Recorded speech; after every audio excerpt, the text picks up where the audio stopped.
Hey, Grandpa Nation, welcome back. We got a treat for you today. And I mean it in the literal sense because who in the world would not love bacon? Joining me is Bill E. Stitt, the chief baconator at Billy's Bacon. Stand by. We'll be right back.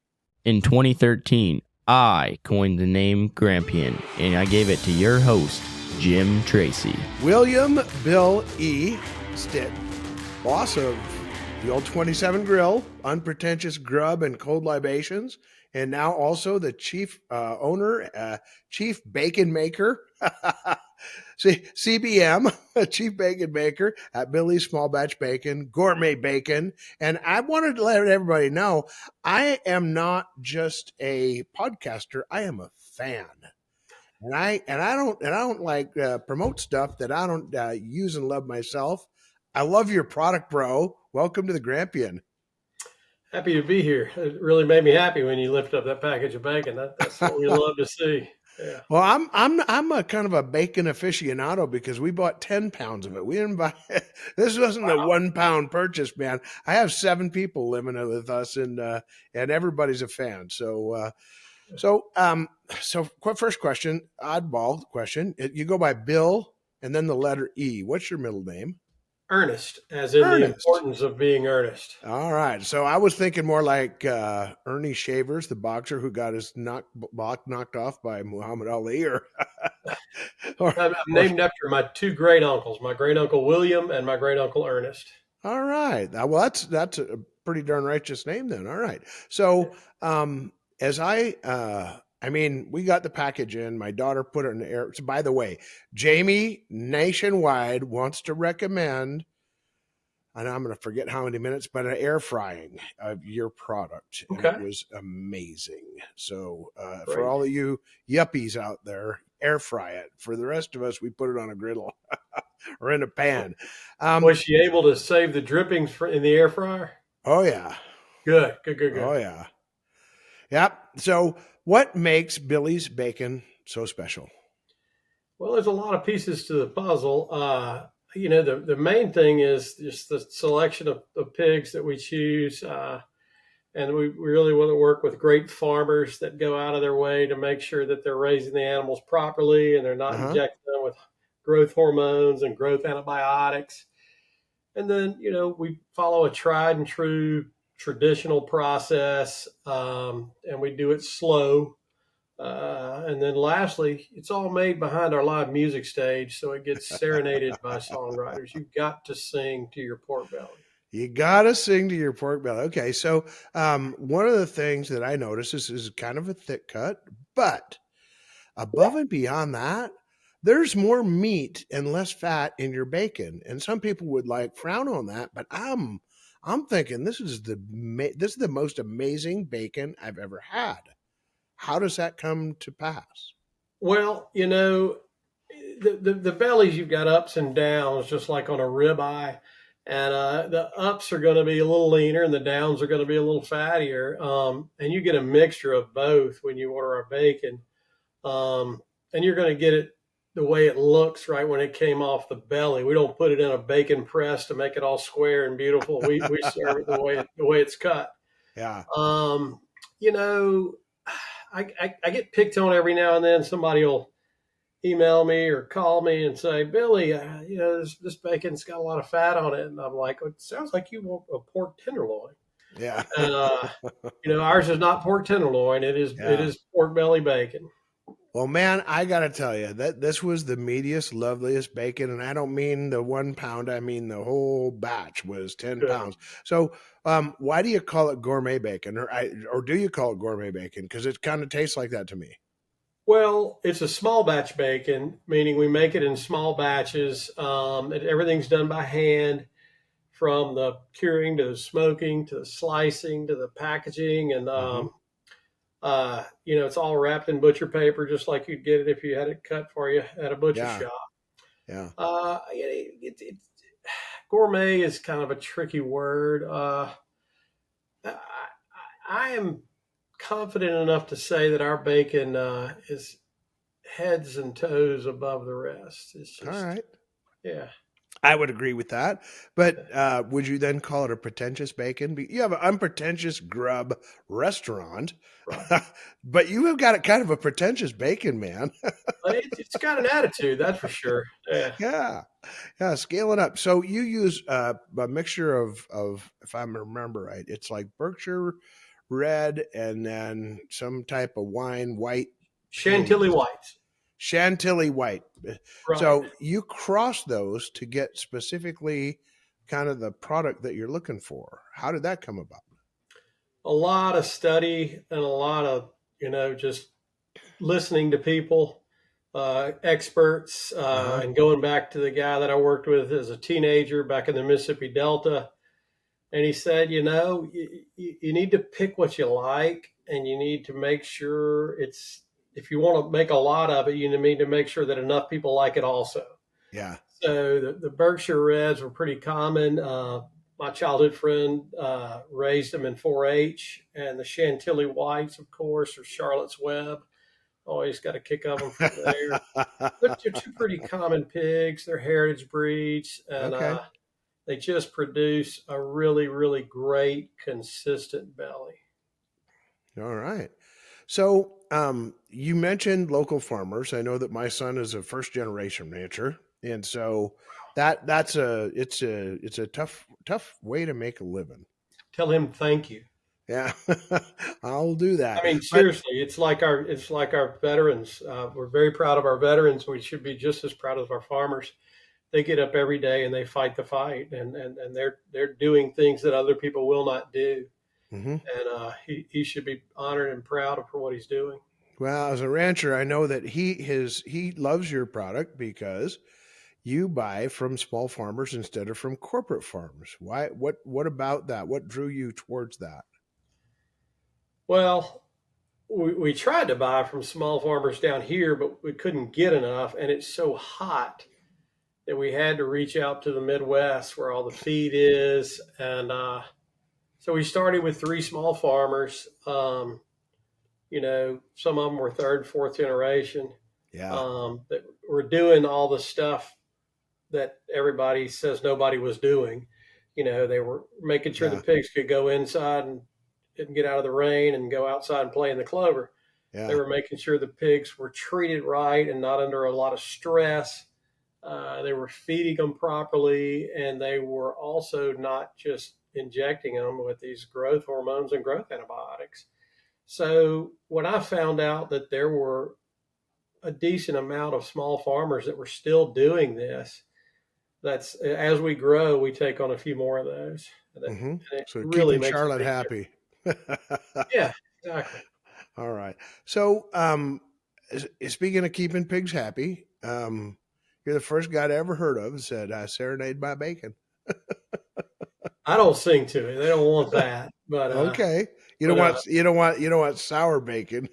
no, no, not at all. And where that All came right. about is we make all the bacon in a smokehouse directly behind my live music stage.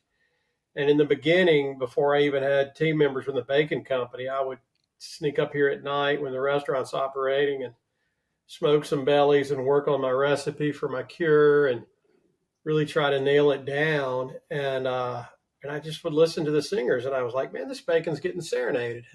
And it kind of so now when the singers come to play, they get a little sticker that says, "I serenaded the bacon at Billy's." I serenaded the bacon. That's going to be like a badge of honor someday. I don't hand those to just anybody. You've got Can't to get on actually get stage on unless you stage and sing. serenaded bacon. Yeah. All right. So, but you weren't always the bacon maker, chief bacon maker. You came from a corporate enterprise. What lessons did you take from corporate hospitality? A whole lot. So before I was corporate, I worked for an independent restaurant that was excellent.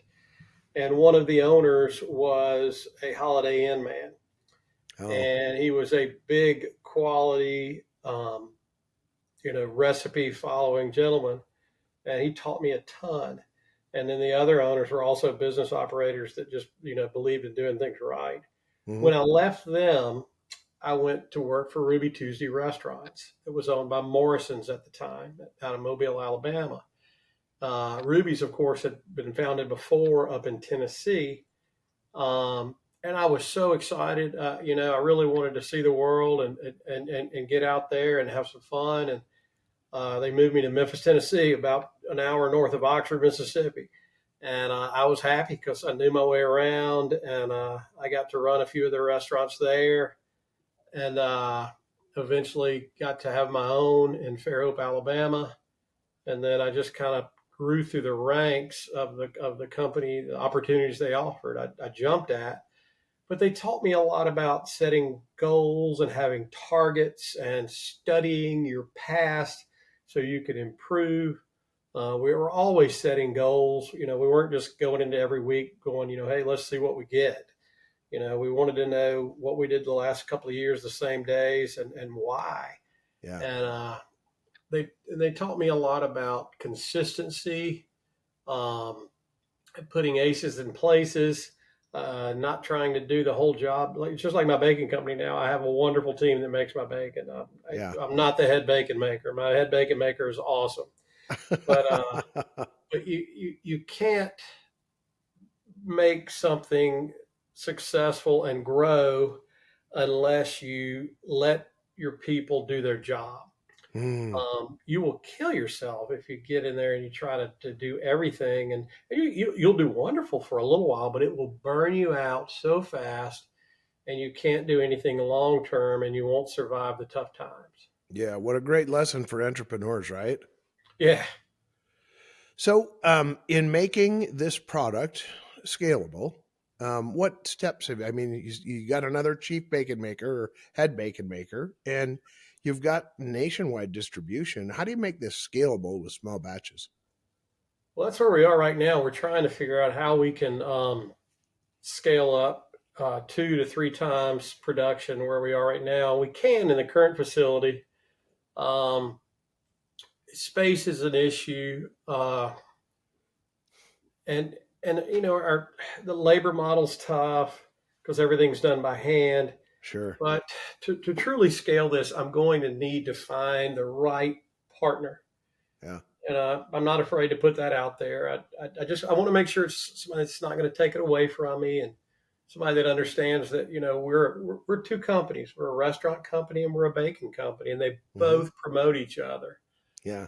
So when the right person or group comes along and they understand, we need to build another facility where we can really produce more and actually produce another couple of small lines of bacon for other people. I have, Hmm.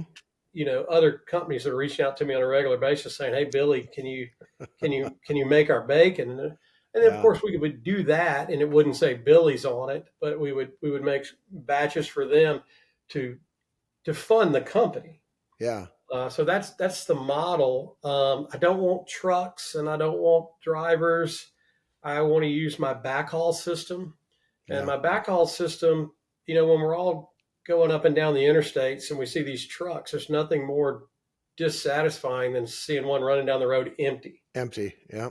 So with my restaurant, as I receive my ingredients from all my different distributors, um, if they're really good distributors, they'll be leaving with pallets of my bacon to take There back to you their go. warehouses, and then There their you team go. becomes my sales force. Sure. For So sure. that's kind of where we are now, but we really need to step it up a notch and double and triple our production. All right. So, on this entrepreneurial journey, what has been the thing that kind of jumps out that says, "Man, I did not see that coming," or "I was surprised by that"? Wow. People always surprise you, good and bad. So I can't say that. Golly, weather, weather in lower Alabama with hurricanes. One year we had 2 hurricanes and 18 trees collapsed on our buildings and smashed all of our Oh my everything. Just goodness. smashed all my stuff. Oh my goodness. Didn't see that coming. Pandemic. I Yeah. know that's kind of an easy answer, but man, didn't see that coming. But Yeah. it actually kind of put a clatter on the restaurant, of course, but Hmm. everybody was sitting at home ordering stuff online. So it actually Helped you gave an focus on upcharge bacon. to the bacon. So that was a big lesson. And our restaurant really improved and got better with to go also. Other lessons, really make sure that your recipe and your process is intact and that you don't have anybody on your team that there's nothing. I love a great idea and I Hmm. love testing, but Yeah, nothing just infuriates me more than just finding out that someone has decided to take our recipe or our process and do it their way. yeah, There's no place for that in any business. It doesn't happen often, but it does at times. And those lessons were no fun. And you want them to be able to come to you and say, "Hey, let's try something," and then you do that. And then you document those tests. for The sure. notes that I've taken have been just priceless. Um, I go back to my notes when I came up with this brand in college as a freshman at Ole Miss. I look at my notes all the time and I'm like, I wrote this down. I want to have Billy's bacon. I want to have Billy's Bloody Mary mix, Billy's bourbon, Billy's beer, yada, yada, yada. And now I'm kind of chasing my dream. Yeah, So awesome. writing things down is a big lesson. For sure. For sure. And the recipe is so important because you might find some people say, "Hey, it's too sweet, it's too salty, it's too this, it's too Yeah, that." But if it's consistent, they'll know what to expect, and that's right. how you get repeat customers, right? All day long. All day long. And my competition, which I would say are my friends, because there aren't a ton of bacon makers out there. There are a few really great ones, but everyone has their own little giddy up. Yeah. And ours is I want the home chef, the culinarian, or whatnot, when they get my product, or a chef at a resort or a restaurant Hmm. or a high end meat market or grocery store, when they open that package, I want them to say, "Wow, the smell just hits me." Then I want them to eat it right out of the package, and I'm going to go, "Oh my goodness, it just melts in my mouth. I don't even need to chew." I want them to treat it as a center of the plate premium protein.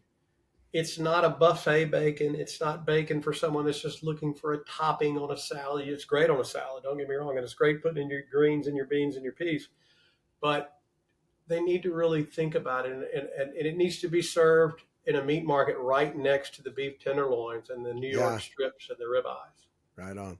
Right on. Well, that's one of the reasons when I called you when we first talked, I said, there's this restaurant that my wife and I really like, and they have sliders, and they served us a slider that was just out of this world, and it was a bacon burger slider with fig on it. They called it Fig and Pig, and I've been thinking and about I'm that. and I'm taking your bacon over to them. How do they get your bacon up in Idaho Well, from they Fairhope, can eat. Alabama? Yeah, they can easily get it. They can, contact me directly and we can direct ship to them. But what helps me more than anything is if they will talk to their distributor Yeah, and say, "We've heard about this really unique little company down in Lower Alabama. Would you consider helping me get their bacon?" And that helps this little company out more than anything right when on. I can utilize the resources of these big distribution companies, which are great to Sure. me. Yeah, for sure.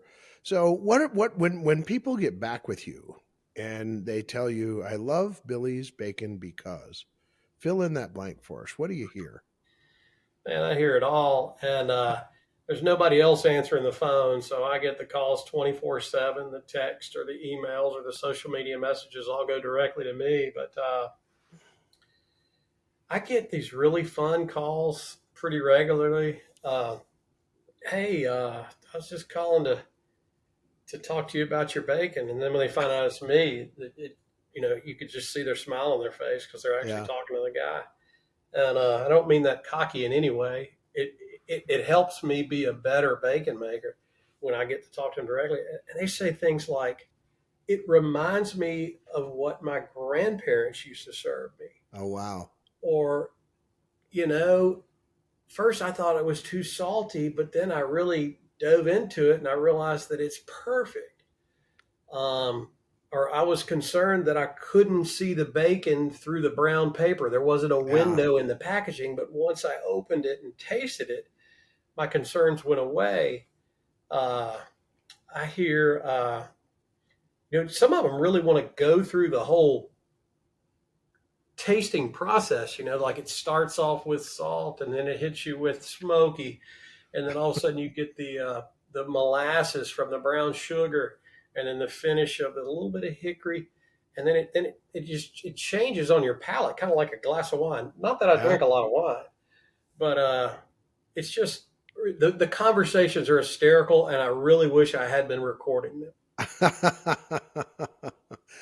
One of those things where you have a lessons in history you can write a book with, huh? Yeah. Yeah, for sure. So, you run a restaurant, you've started a brand, now you've got Billy's Bacon. You've mentioned some other Billy's, but how do you balance that? I know your family's involved somewhat with the business. How do you keep all these balls in the air? Uh, you just got to keep moving forward. It's been hard. I've I've struggled. I wasn't taking care of myself a few years ago, and I was really unhealthy. Um, I made a big change about 3 to 4 years ago, and I said, I'm about to be 55 years old. I'm going to lose 55 pounds before my 55th birthday. Oh, And right I did on. it. I lost 80 something, and I've Wow, kept it good on off. you, man. I still eat bacon every day, but I it's been really hard on my family. Hmm. My father was my biggest cheerleader. We had so many plans together, Hmm. and we lost him a few years ago, and I did not handle that well. I'm sorry. Um, I have some wonderful people running my restaurant. I have a wonderful team in my bacon USDA facility. Um, that enables me to keep the creative side going and drive the energy, and drive the company. Uh, the balance is consistency. Yeah. Let your team do the job. Ask them to review the results they bring you. Um, let them know that it's okay to stumble, but let's just don't fall down completely. Ask for help. Yeah. Um, and I work really hard with my team to find out what their strengths are and to identify the areas where they need help and to not let them try to do it all. They have a lot of great people that try to do it all, and that doesn't help us get where we want to get. It does for a period of time, but again, you got to get folks that will delegate and share and get the consistent results you need. But balance, I don't have it figured out yet. I don't. Yeah, I don't think I do either. Yeah, I'm used to hard work. I'm used to getting up early. I'm used to working late. None of that bothers me. I'm 57, going on 27. I mean, I got a lot left in me, man. I This company is gonna go, All and right. just watch. I mean, Yeah. and I say that proudly. With what my team is doing, we can do anything. So some good things are coming our way. Awesome. Awesome. People don't really understand if you establish a local brand, you only got to convince maybe, 10,000 people. If you're Yeah, going to do a regional brand, then you got to talk to a million people. You go to a national brand, you got to talk to 30 million people. you're right. How you doing that? Well, number one, I'm not afraid of a microphone or a camera. Never have been. Number two, I've had enough opportunities in my lifetime to to earn my way to a leadership position where uh, encouraging and motivating others is it just feels good. And Hmm. then from a sales perspective, my father was the best salesman in the world. He sold empty bags and boxes. He made nothing. He manufactured nothing. He represented amazing makers and manufacturers, and he helped them meet people that made a widget, for example. Uh-huh. And the person that made the widget needed it to go in a bag or a box. Well, my dad solved those problems. And we traveled. My brother and I would get thrown in the car at 4 in the morning, and we'd wake up in St. Louis or Cincinnati or Indianapolis, Chicago or New York. And we weren't going on vacations. We were going on business trips. And my dad was selling. He was selling bags and boxes along the way. And on these trips, we would pull off on these side roads and go into this little community. And Dad would roll down the window. There'd be a guy with a tank top shirt pushing a mower. He'd turn the mower off, and Dad would say, "Hey, buddy, where's the plant?" Generic question. And the guy was, every town had a plant, right? Everybody, I was every like, town's got a plant. yeah. And then we would go to the plant. And mom and my brother and I would stay in the car, and dad would go in, and a little bit he'd come back later. I didn't think anything about it. But on other trips, we would go back to that plant. And what that meant was my dad sold them something. And I mean, he was such a great salesman. Mm, And I feel like that's in my blood, and I know it is. And yeah. so yeah, that helps. Being good at speaking and sales, and not afraid to say, "Oops, I messed up." Yeah. It really helps you to do well. Salesmen are nothing but problem solvers. Yeah. They really are. And that reminded me so much of a great salesman when you talked about your dad like that, because people don't understand, after construction and after automotive, the largest industry in the United States is packaging. Ain't nothing that Right. don't get a package. That's And exactly right. I think your dad probably had a better grasp of that than anyone, didn't he? Totally. Yeah. Yeah. So, as you scale this, how do you get more singers involved? Man, we're lucky enough to be in a wonderful town that loves live music, and so they're constantly calling, texting, emailing, sending us messages, and there's only so much in the budget for that, but we Yeah. pay them fairly, and we feed them and give them a couple of drinks, and we get a good 2 to 3 hour set from them. So we're right off Interstate 10. So Okay. one of my visions was these bigger bands and more famous acts, as they were heading east and west between Pensacola, Mobile, New Orleans, or whatever.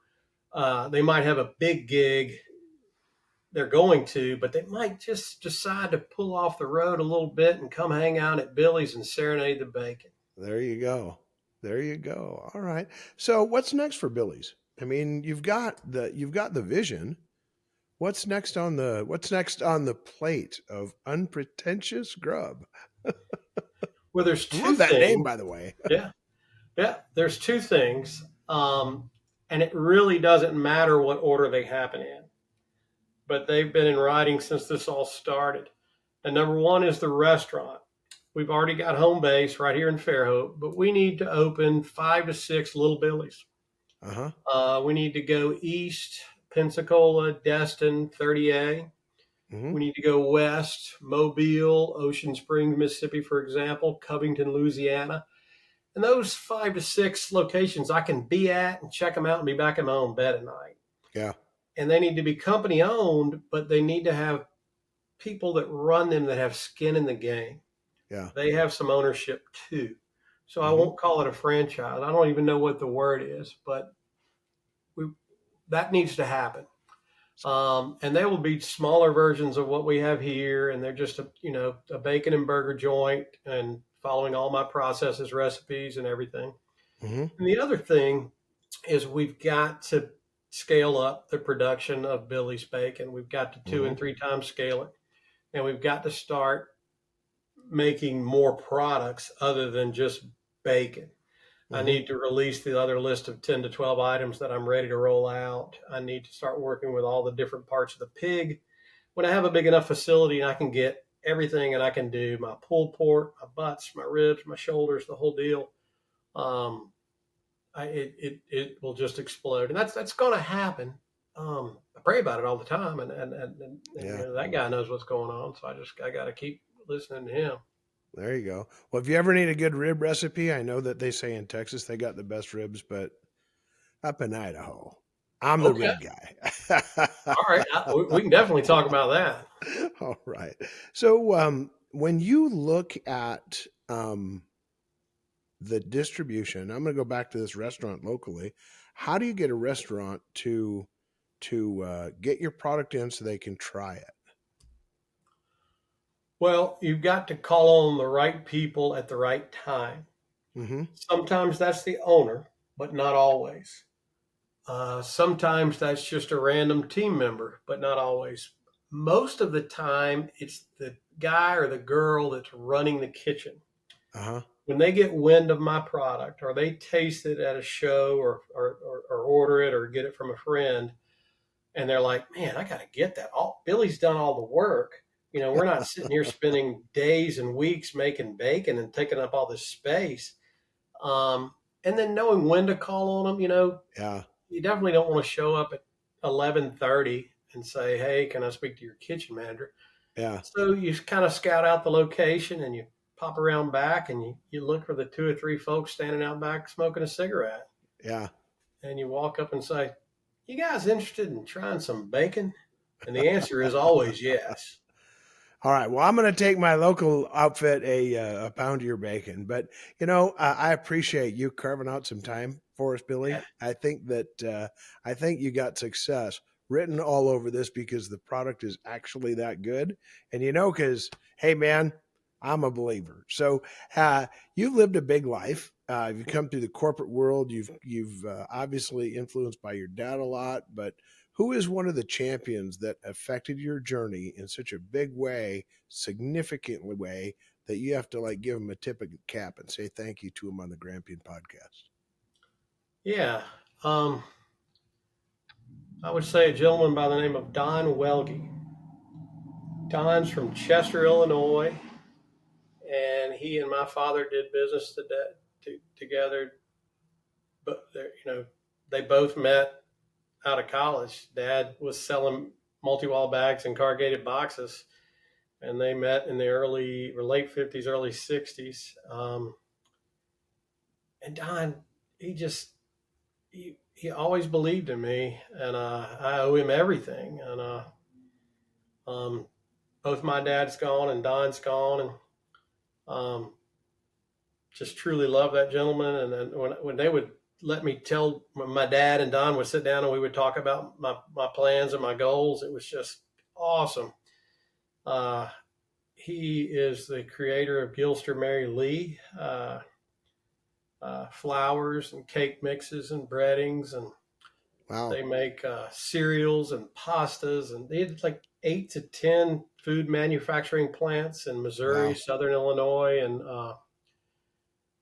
when I would visit those plants and it just really, it made me, my whole time I was like, I want to make something, I want to produce something, I want to be in manufacturing. And definitely a gentleman by the name of Don Welge is my true hero. All right. Well, Don Welge up there, thank you for being the encourager in chief. And now, again, thanks for coming on. But until next time, hey, Grampian Nation, you keep having those Grampian-sized dreams and go get yourself some Billy's small batch bacon. This is Jim, and I am out. When you get an opportunity, subscribe or follow wherever you get your podcast.